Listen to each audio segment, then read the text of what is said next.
Hello friend, तो स्वागत है आपका अपने प्यारे से YouTube channel topper online classes पर।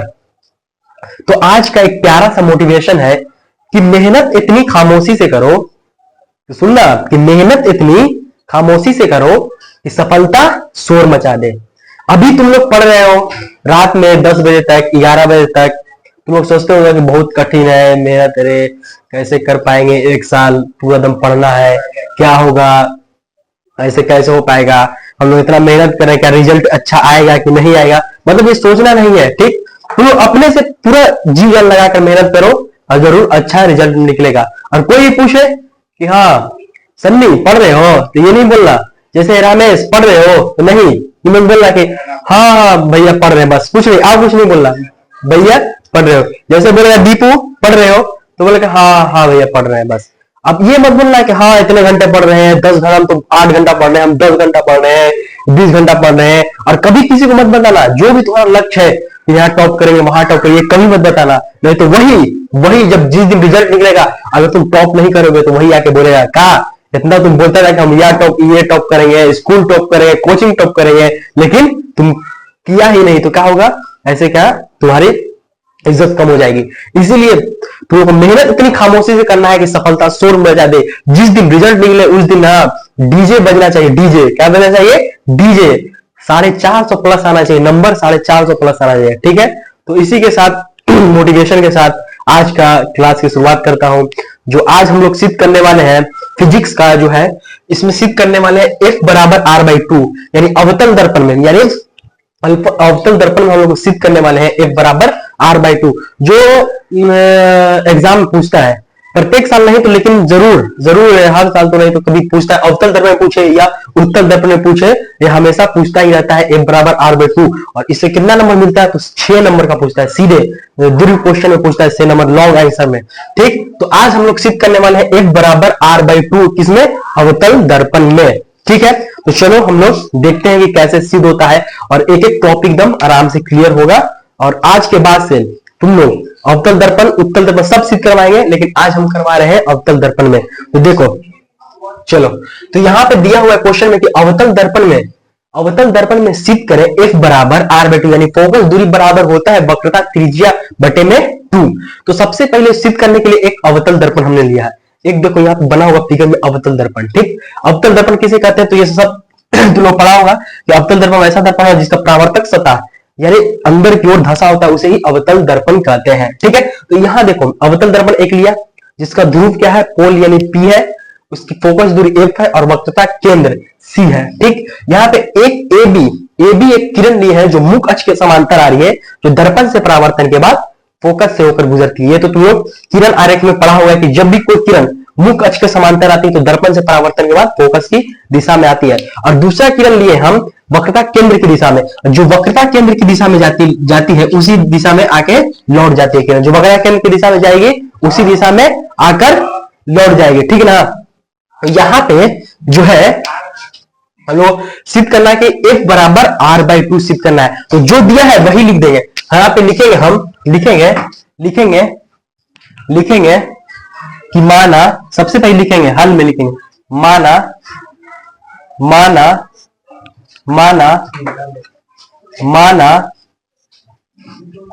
n डैश एक अवतल दर्पण है, जो है लिख देंगे माना n डैश एक अवतल दम प्यार से सीखना, सब दम कुछ नहीं है। n डैश एक अवतल दर्पण है, n डैश एक अवतल दर्पण है, ठीक है। जिसका ध्रुव P, जिसका सब उतारते चलना, जिसका ध्रुव P, फोकस M, ध्रुव P, फोकस दूरी M, फोकस दूरी F है एवं वक्रता त्रिज्या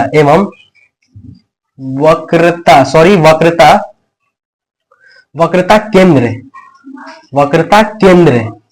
केंद्र C है, वक्रता केंद्र C है, माना जब फिगर जो हिसाब से फिगर दिया है उसी फिगर से हिसाब से हम यहाँ पे लिख रहे हैं। सबसे पहले लिखेंगे माना एन डैश एक अवतल दर्पण, लिख दिया माना एन डैश एक अवतल दर्पण है जिसका ध्रुव P, ठीक है, लिख दिया, जिसका ध्रुव P, फोकस दूरी F एवं वक्र केंद्र C है, वक्र केंद्र C है। AB एक आपतित किरण है, AB एक आपतित किरण है,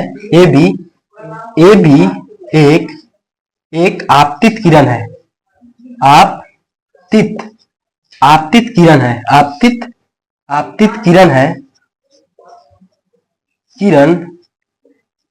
है जो दर्पण से परावर्तन के बाद फोकस से गुजरती है। बस इतना, जो फिगर में दिया उसी हिसाब से बैठाना। जो दर्पण से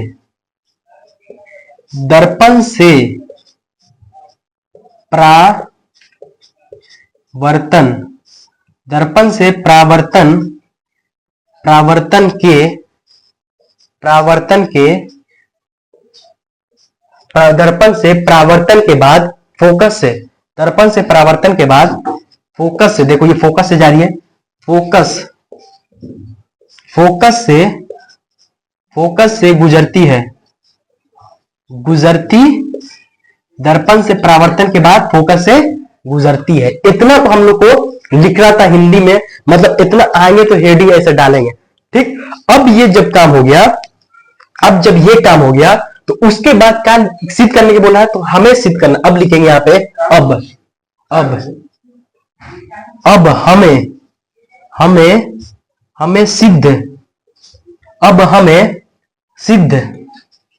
अब हमें सिद्ध करना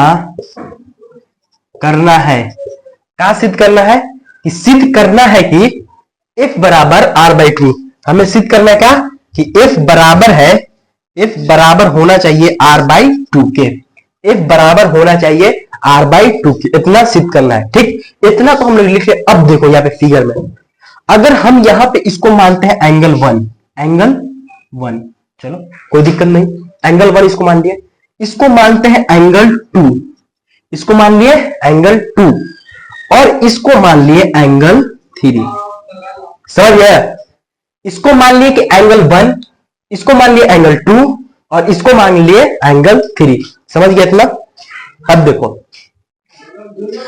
अब हम कहेंगे यहां पे कि एंगल 1 जो है वो बराबर होगा एंगल 2 के।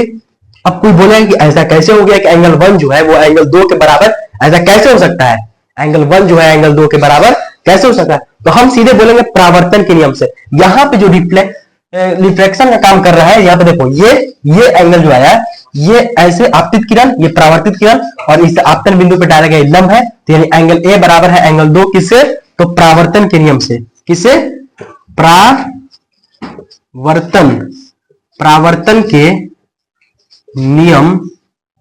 नियम से हम कह सकते हैं कि जो एंगल 1 है वो एंगल 2 के बराबर है, यानी एंगल 1 जो है एंगल 2 के बराबर है, एंगल 1 एंगल 2 के बराबर है, ठीक। अब देखो यहां पे तुम लोग ऐसे एक रेखा नजर देता होगा, ऐसे देखो यहाँ पे हम रेड से दर्शा रहे हैं, एक ऐसे नजर दे रहा है तुम लोगों को, ये रुक जाओ चल नहीं रहा है, चलो इसी से बता रहा है, ये देखो इसी को, ये ऐसे है, ठीक, ऐसे जा रही है, ऐसे आ रहा है और ऐसे जेड टाइप पे बनता जा रहा है। देखो जेड टाइप पे ऐसे ऐसे ऐसे ऐसे ऐसे जेड टाइप बन रहा है ना। तो यहाँ पे मान लो एंगल 1 था, एंगल 1, ठीक, और यहाँ पे एंगल 3 है, एंगल 3 है, तो हम कह सकते हैं कि एंगल 1 जो है वो एंगल 3 के बराबर। अब कैसे होगा? तो एकांतर कोण तुमने पढ़ा होगा, अंतः एकांतर कोण 9th क्लास में, एकांतर कोण के बारे में, अंतः एकांतर कोण, शीर्षाभिमुख कोण, सम्मुख कोण, ये सब के बारे में तुम लोग पढ़ा होगा। तो ये एंगल 1 जो है एंगल 3 के बराबर है, तो हम लिख सकते हैं कि एंगल जो 1 है,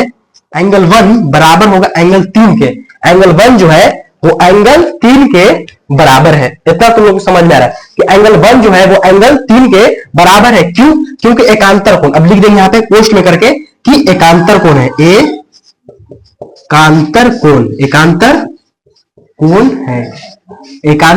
कोण है, ठीक, एकांतर कोण है। एंगल 1 बराबर एंगल 3, क्यों? क्योंकि ये एकांतर कोण है, ठीक। एंगल 1 बराबर एंगल 3, ये एकांतर कोण है। इसको समीकरण नंबर 1 मान लेते हैं, इसको समीकरण नंबर 2 मान लेते हैं।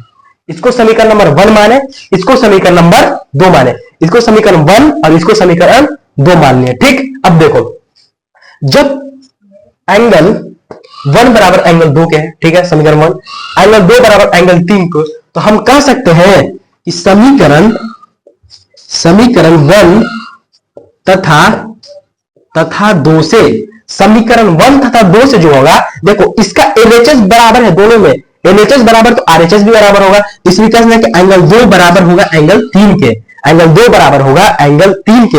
अगर मैं कहूं, अगर मैं तुम्हें कहना चाहूं कि देखो ये जो मार्कर है, ये मार्कर और ये मार्कर, ये मार्कर और ये मार्कर दोनों बराबर है, इसका भी प्राइस सेम है, इसका भी प्राइस सेम है। ठीक, फिर हम कहें कि ये जो रेड वाला मार्कर है और ये इसका दोनों का प्राइस सेम है, तो फिर हम कह सकते हैं ना है कि ये इसके प्राइस के बराबर होगा, इसका इसके बराबर। क्यों? क्योंकि ये दोनों, ये इसके बराबर था, ठीक, ये इसके बराबर था और ये इसके बराबर है, इसलिए हम कह सकते हैं ये इसके बराबर होगा। इसीलिए यहां बोला है कि एंगल 1 जो था एंगल 2 के बराबर था, फिर एंगल 1 जो था एंगल 3 के बराबर था, इसलिए हम कह सकते हैं कि एंगल 2 बराबर एंगल 3 के। अगर वैसे भी नहीं तो समीकरण 1 तथा 2 से एलएचएस इसका बराबर होगा, आरएचएस भी बराबर होगा। इसलिए यहां पे दिखा देंगे समीकरण 1 तथा 2 से, समीकरण 1 एवं 2 से, समीकरण 1 एवं 2 से एलएचएस बराबर आरएचएस हो गया। ठीक, अब समझ गया, इतना समझ गया। अब जहां पे 2 और 3, ठीक, अब इतना हम थोड़ा सा क्लीन करना चाहते हैं। ठीक, बोर्ड मेरा भर गया है, ये क्लीन करना चाहते हैं हम।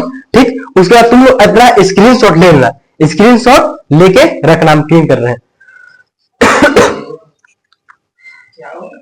चलो हो गया, यहाँ पे क्लीन कर रहे हैं एकदम पूरा 6 में 6 नंबर मिलेगा, अगर आ गया तो 6 में पूरा 6 नंबर मिलेगा तुम लोग को, ठीक है ना। देखो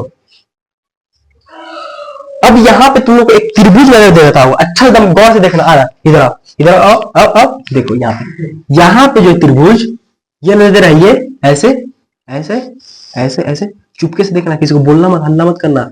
6 नंबर का है क्वेश्चन है, सब पढ़ लेगा सब एग्जाम में, चुपके से देख लेना वीडियो, अपना 6 नंबर पक्का करना। देखो यहां से अगर देखो यहाँ पे त्रिभुज नजर रहा है, एक त्रिभुज, ये जो यहाँ पे निशान हम दे रहे हैं, गाढ़ा कर रहे हैं, ये देखो ऐसे ऐसे ऐसे, तो त्रिभुज तो नजर देता है CFB, चाहे ऐसे बोले BFC, BFC, BFC, त्रिभुज तो लोगों को नजर देता होगा। ठीक, इसमें क्या दिया है कि एंगल 2 बराबर है एंगल 3 के, एंगल 2 बराबर 3 है, तो लिखेंगे ये देखो ये इसके बराबर है, तो लिखेंगे चूंकि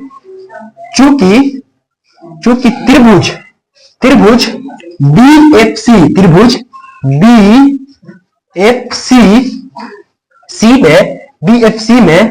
BFC में दो कोण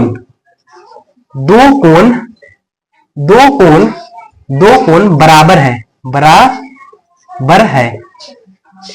चूंकि त्रिभुज BFC में 2 कोण बराबर है, देखो ये और ये दोनों कोण बराबर, यानी एंगल 2 बराबर है एंगल 3 को, वही लिखे है, चूंकि BFC में 2 कोण बराबर है, इसीलिए हम कह सकते हैं, इसलिए हम कह सकते हैं कि त्रिभुज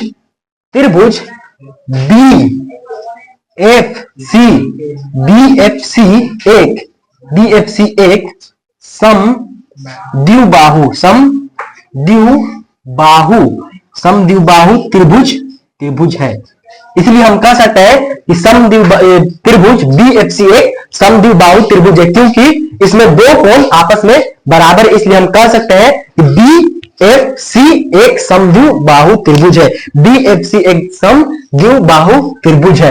अब जब समद्विबाहु त्रिभुज होगा तो तुम लोग बहुत पढ़ा लिखा लड़का है सर, तुम लोग बहुत पढ़ा लिखा है कि जब समद्विबाहु त्रिभुज होगा तो इसका 2 भुजा आपस में, यानी 2 जो साइड्स है वो आपस में इक्वल होगा, 2 साइड इसका आपस में इक्वल होगा, तो हम कह सकते हैं कि इसका 2 साइड आपस में इक्वल होगा। तो देखो यहां पे जो भुजा, यहां पे एंगल बना है, ये साइड, तो इसके सामने वाली कौन है, इसके सामने वाली भुजा कौन है, इसके सामने वाली भुजा कौन है, इसके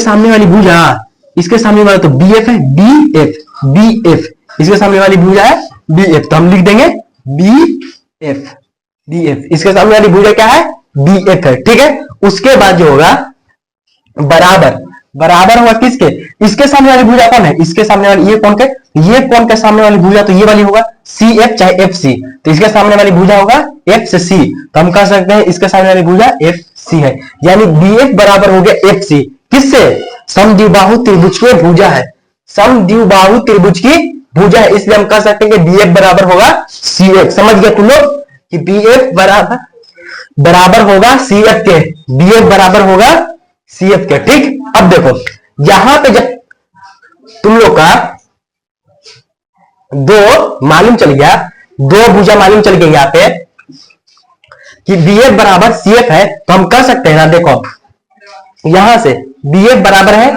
बी एफ बराबर है सी एफ। ठीक, अब देखो ये क्यों, अगर क्यों ऐसा क्यों होगा, तो लिख देंगे कि ये समद्विबाहु त्रिभुज की भुजा है, समद्विबाहु त्रिभुज त्रिभुज की भुजा, समद्विबाहु त्रिभुज की भुजा, ये समद्विबाहु त्रिभुज की भुजा, इसलिए बी एफ बराबर होगा सी एफ, इतना हम कर देंगे ऐसे। अब देखो, अब ये जो बी वाला साइड है, ये बी साइड है, एक टाइम ऐसा आएगा कि घसकते जाएगा, नीचे नीचे आता जाएगा, आता जाएगा, आता जाएगा, आता जाएगा, आता जाएगा, एक टाइम ऐसा आएगा कि ये बी जो है वो पी पे आ जाएगा, बी जो है पी पे आ जाएगा, तब क्या होगा कि दोनों इक्वल होगा, बी से जो एफ हो जाएगा, चाहे एफ बी जो होगा, एफ से बी या बी से एफ जो दूरी होगा वो बराबर होगा पी से एफ चाहे एफ से पी, बराबर होगा पी एफ, बराबर होगा पी एफ, यानी बी एफ बराबर हो जाएगा पी एफ, कब, जब पी, तो यहां पे लिखेंगे जब बी पी, जब बी पी के, जब बी कौवा पी के नजदीक हो, बहुत, जब ये बी वाला है जो पी पे आ जाएगा, एकदम ये पॉइंट पे आ जाएगा, उसी बोल रहा है कि जब बी पी के बहुत नजदीक हो,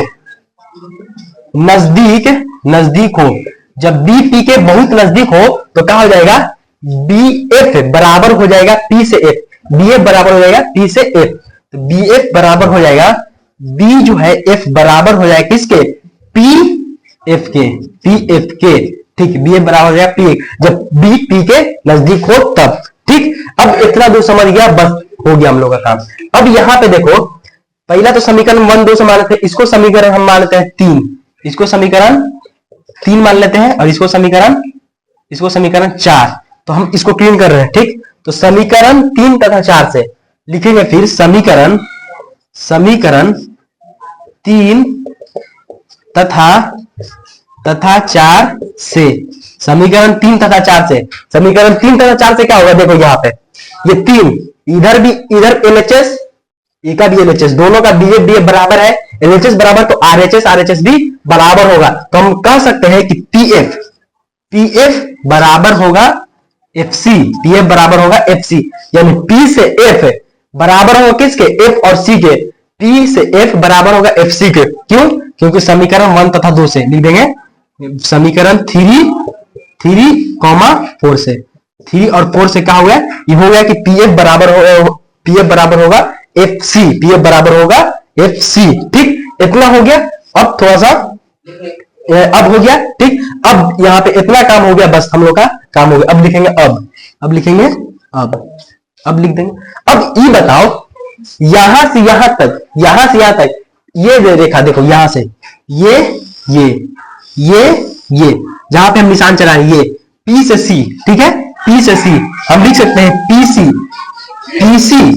PC जो रेखा है, P से C आने में कौन कौन सा आना चाहिए। अगर हम बोले कि ये एक रेखा है, ठीक है, देख लो, ठीक, इसका A पॉइंट है और ये B पॉइंट है, अब बीच में आ गया C। हम बोलेंगे कि अगर हम AC इधर लिख दे, A से B, हम लिखे कि AB बराबर, तुम और कैसे लिख सकते हो, तुम बोलेगे A से हम C जाएंगे, पहले A से C जाएंगे और प्लस में कर देंगे C से B, प्लस में कर A से C है और फिर प्लस में C से B कर देंगे, तो पूरा रेखा मेरा आ जाएगा। इसीलिए वही यहाँ पे खेल वही आजमाया जा रहा है, यानी P से C के लिए हम कौन सा लेंगे, तो पहले P से F आएंगे, तो हम लिख देंगे P से F आएंगे। ठीक, उसके बाद प्लस इसमें क्या करेंगे, तो प्लस कर देंगे P से F आकर इसमें क्या करेंगे, प्लस कर देंगे F से C, प्लस करेंगे F से C। PC बराबर हम क्या लिख सकते हैं, तो PC बराबर लिख सकते हैं PF प्लस में FC, PF प्लस में FC। इतना हो गया। ठीक, अब आगे देखो, अब यहाँ पे देखो आगे कि PC देखो यहाँ पे निशान मार के बना रहे हैं, देखो ये वाला, देखो पीसी, पी से सी, ठीक है, पीसी बराबर पीएफ, पीएफ और प्लस में पीएफ, ठीक है, पीएफ और प्लस में हम फिर कर देंगे पीएफ, प्लस में फिर कर दिए पीएफ, प्लस में फिर कर दिए हम पीएफ, क्यों कि पीएफ है और प्लस में फिर कर दिए पीएफ, क्यों, देखो यहाँ पे पीएफ जो है वो पीएफ बराबर है एफसी के, पीएफ जो है वो बराबर है एफसी के, ठीक, और यहाँ पे जब पीएफ प्लस में एफसी, तो हम पीएफ है और प्लस में एफसी के जगह पे हम लिख सकते हैं पीएफ, क्योंकि पीसी एफसी जो है वो पीएफ के बराबर है, इसलिए हम एफसी नहीं लिख के हम फिर से पीएफ लिख दिए, क्योंकि ये दोनों बराबर था, इसलिए हम एफसी की जगह पे हम लिख दिए पीएफ। यहाँ पे देखो, यहाँ पे हम पहले बराबर कहेंगे पीएफ बराबर होगा एफसी, इसलिए हम पीएफ और प्लस में फिर एफसी नहीं लिख के फिर से पीएफ लिख दिए, ठीक, अब समझ में आ रहा है, ठीक। अब देखो आगे, पीसी बराबर में एक पीएफ और फिर प्लस में पीएफ, तो कितना हो गया 2 पीएफ, 2 पीएफ हो गया, कितना हो गया 2 पीएफ, ठीक। अब देखो, अब यहां पे जो है पी से सी की दूरी को हम लोग कहते हैं वक्रता त्रिज्या, जिसको आर से डिनोट किया जाता है, वक्रता त्रिज्या, तो हम पीसी की जगह पे लिख सकते हैं आर बराबर में 2 है तो 2 पीएफ, इसको कहते हैं फोकस दूरी, जिसको एफ से सूचित किया जाता है, किसे, एफ से, पीएफ कहते हैं एफ, यानी फोकस दूरी एफ को सूचित किया जाता है, ठीक। तो अब देखो ये तो आर है, अब निश्चित करना था एफ बराबर 2, ठीक है, तो आर लिख देंगे, ठीक, बराबर में एफ, ये गुना में है तो इधर आके भाग में हो गया, ठीक। और फिर हम कह सकते हैं कि एफ बराबर r/2, एफ बराबर r/2, यही सिद्ध करना था किसमें, हमको अवतल दर्पण में, तो क्या होगा प्रूव्ड हो गया, लिख देंगे प्रूव्ड हुआ अवतल दर्पण में प्रूव्ड हुआ कि f बराबर r/2, ठीक है। तो आज हम लोग f बराबर r/2 सिद्ध कर लिए, किसमें, अवतल दर्पण में। नेक्स्ट वीडियो में हम लोग आएंगे तो उत्तल दर्पण में f बराबर r/2 सिद्ध कर देंगे, ठीक है। तब तक के लिए पढ़ते रहिए, मुस्कुराते रहिए और मेरे इस चैनल को जरूर सब्सक्राइब करिए और लाइक करिए और शेयर भी जरूर करना।